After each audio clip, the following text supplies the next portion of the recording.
sTravels by Jonathan Swift. Part IV. A Voyage to the Country of the Houyhnhnms.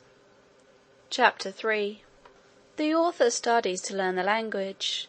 The Houyhnhnm, his master, assists in teaching him the language described.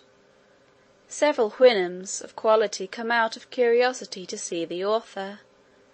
He gives his master a short account of his voyage. My principal endeavour was to learn the language, which my master, for so I shall henceforth call him, and his children, and every servant of his house, were desirous to teach me. For they looked upon it as a prodigy, that a brute animal should discover such marks of a rational creature. I pointed to everything, and inquired the name of it, which I wrote down in my journal book when I was alone, and corrected my bad accent by desiring those of the family to pronounce it often. In this employment a sorrel nag, one of the under servants, was very ready to assist me. In speaking they pronounced through the nose and throat, and their language approaches nearest to the High Dutch or German of any I know in Europe, but is much more graceful and significant. The Emperor Charles V. made almost the same observation when he said that if he were to speak to his horse, it should be in High Dutch. The curiosity and impatience of my master was so great that he spent many hours of his leisure to instruct me. He was convinced, as he afterwards told me, that I must be a Yahoo, but my teachableness, civility, and cleanliness astonished him, which were qualities altogether opposite to those animals. He was most perplexed about my clothes, reasoning sometimes with himself whether they were a part of my body, for I never pulled them off till the family were asleep, and got them on before they waked in the morning. My master was eager to learn whence I came, how I acquired those appearances of reason, which I discovered in all my actions, and to know my story from my own mouth, which he hoped he should soon do by the great proficiency I made in learning and pronouncing their words and sentences. To help my memory, I formed all I learned into the English alphabet, and writ the words down, with the translations. This last, after some time, I ventured to do in my master's presence.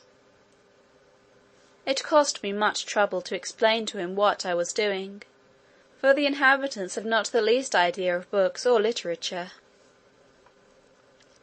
In about 10 weeks' time I was able to understand most of his questions, and in 3 months could give him some tolerable answers. He was extremely curious to know from what part of the country I came, and how I was taught to imitate a rational creature, because the Yahoos, whom he saw I exactly resembled in my head, hands, and face, that were only visible, with some appearance of cunning, and the strongest disposition to mischief, were observed to be the most unteachable of all brutes. I answered, that I came over the sea, from a far place, with many others of my own kind, in a great hollow vessel made of the bodies of trees, that my companions forced me to land on this coast, and then left me to shift for myself. It was with some difficulty, and by the help of many signs, that I brought him to understand me. He replied, that I must needs be mistaken, or that I said the thing which was not, for they have no word in their language to express lying or falsehood. He knew it was impossible that there could be a country beyond the sea, or that a parcel of brutes could move a wooden vessel whither they pleased upon water. He was sure no Houyhnhnm alive could make such a vessel, nor would trust Yahoos to manage it. The word Houyhnhnm in their tongue signifies a horse, and in its etymology, the perfection of nature. I told my master that I was at a loss for expression, but would improve as fast as I could, and hoped, in a short time, I would be able to tell him wonders. He was pleased to direct his own mare, his colt and foal, and the servants of the family, to take all opportunities of instructing me, and every day, for 2 or 3 hours, he was at the same pains himself. Several horses and mares of quality in the neighbourhood came often to our house, upon the report spread of a wonderful Yahoo that could speak like a Houyhnhnm, and seemed in his words and actions to discover some glimmerings of reason. These delighted to converse with me. They put many questions, and received such answers as I was able to return. By all these advantages I made so great a progress, that in 5 months from my arrival I understood whatever was spoken, and could express myself tolerably well. The Houyhnhnms, who came to visit my master out of a design of seeing and talking with me, could hardly believe me to be a right Yahoo, because my body had a different covering from others of my kind. They were astonished to observe me without the usual hair or skin, except on my head, face, and hands.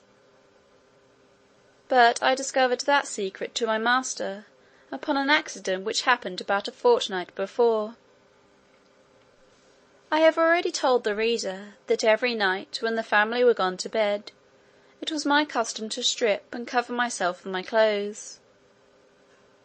It happened one morning early that my master sent for me by the sorrel nag, who was his valet. When he came I was fast asleep, my clothes fallen off on one side, and my shirt above my waist. I awaked at the noise he made, and observed him to deliver his message in some disorder, after which he went to my master, and in a great fright gave him a very confused account of what he had seen. This I presently discovered, for, going as soon as I was dressed to pay my attendance upon his honour, he asked me the meaning of what his servant had reported, that I was not the same thing when I slept, as I appeared to be at other times; that his valet assured him some part of me was white, some yellow, at least not so white, and some brown. I had hitherto concealed the secret of my dress, in order to distinguish myself, as much as possible, from that cursed race of Yahoos; but now I found it in vain to do so any longer. Besides, I considered that my clothes and shoes would soon wear out, which already were in a declining condition, and must be supplied by some contrivance, from the hides of Yahoos, or other brutes, whereby the whole secret would be known. I therefore told my master, that in the country whence I came, those of my kind always covered their bodies with the hairs of certain animals prepared by art, as well for decency as to avoid the inclemencies of air, both hot and cold; of which, as to my own person, I would give him immediate conviction, if he pleased to command me, only desiring his excuse, if I did not expose those parts that nature taught us to conceal. He said, my discourse was all very strange, but especially the last part, for he could not understand why nature should teach us to conceal what nature had given; that neither himself nor family were ashamed of any parts of their bodies, but, however, I might do as I pleased. Whereupon I first unbuttoned my coat, and pulled it off. I did the same with my waistcoat. I drew off my shoes, stockings, and breeches. I let my shirt down to my waist, and drew up the bottom, fastening it like a girdle about my middle, to hide my nakedness. My master observed the whole performance with great signs of curiosity and admiration. He took up all my clothes in his pastern, one piece after another, and examined them diligently. He then stroked my body very gently, and looked round me several times. After which he said, it was plain I must be a perfect Yahoo, but that I differed very much from the rest of my species in the softness, whiteness, and smoothness of my skin, my want of hair in several parts of my body, the shape and shortness of my claws behind and before, and my affectation of walking continually on my 2 hinder feet. He desired to see no more, and gave me leave to put on my clothes again, for I was shuddering with cold. I expressed my uneasiness at his giving me so often the appellation of Yahoo, an odious animal, for which I had so utter a hatred and contempt. I begged he would forbear applying that word to me, and make the same order in his family and among his friends whom he suffered to see me. I requested likewise, that the secret of my having a false covering to my body might be known to none but himself, at least as long as my present clothing should last; for as to what the sorrel nag, his valet, had observed, his honour might command him to conceal it. All this my master very graciously consented to, and thus the secret was kept till my clothes began to wear out, which I was forced to supply by several contrivances that shall hereafter be mentioned. In the meantime he desired I would go on with my utmost diligence to learn their language, because he was more astonished at my capacity for speech and reason, than at the figure of my body, whether it were covered or not; adding, that he waited with some impatience to hear the wonders which I promised to tell him. Thenceforward he doubled the pains he had been at to instruct me. He brought me into all company, and made them treat me with civility, because, as he told them privately, this would put me into good humour, and make me more diverting. Every day, when I waited on him, besides the trouble he was at in teaching, he would ask me several questions concerning myself, which I answered as well as I could, and by these means he had already received some general ideas, though very imperfect. It would be tedious to relate the several steps by which I advanced to a more regular conversation; but the first account I gave of myself in any order and length was to this purpose: that I came from a very far country, as I already had attempted to tell him, with about 50 more of my own species; that we travelled upon the seas in a great hollow vessel made of wood, and larger than his honour's house. I described the ship to him in the best terms I could, and explained, by the help of my handkerchief displayed, how it was driven forward by the wind. That upon a quarrel among us, I was set on shore on this coast, where I walked forward, without knowing whither, till he had delivered me from the persecution of those execrable Yahoos. He asked me, who made the ship, and how it was possible that the Houyhnhnms of my country would leave it to the management of brutes. My answer was, that I durst proceed no further in my relation, unless he would give me his word and honour that he would not be offended, and then I would tell him the wonders I had so often promised.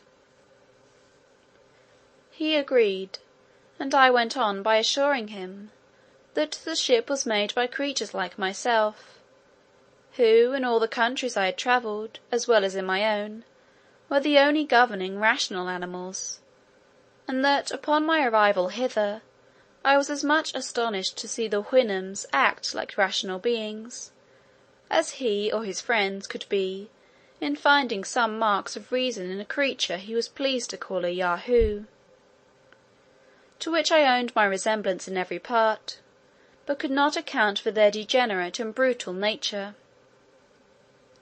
I said farther, that if good fortune ever restored me to my native country, to relate my travels hither as I resolved to do, everybody would believe, that I said the thing that was not, that I invented the story out of my own head, and, with all possible respect to himself, his family, and his friends, and under his promise of not being offended, our countrymen would hardly think it probable that a Houyhnhnm should be the presiding creature of a nation, and a Yahoo the brute.